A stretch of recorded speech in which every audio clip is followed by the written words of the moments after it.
Hello mga cooks, tara, luto tayo ng version ko ng chicken caldereta. So una is prepituhin natin yung ating gulay na patatas at saka carrots.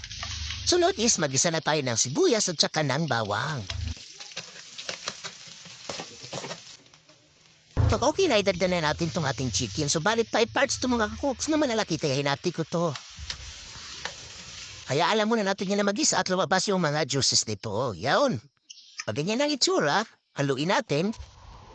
Tapos timplahan na natin yan ng paminta at saka ng patis. Yan. Yan na yung panpalasa talaga natin sa ating kaldereta mga kakuks. Pagkulo niyan, lalagyan na natin yan ng tomato sauce. Sasaluin natin yan.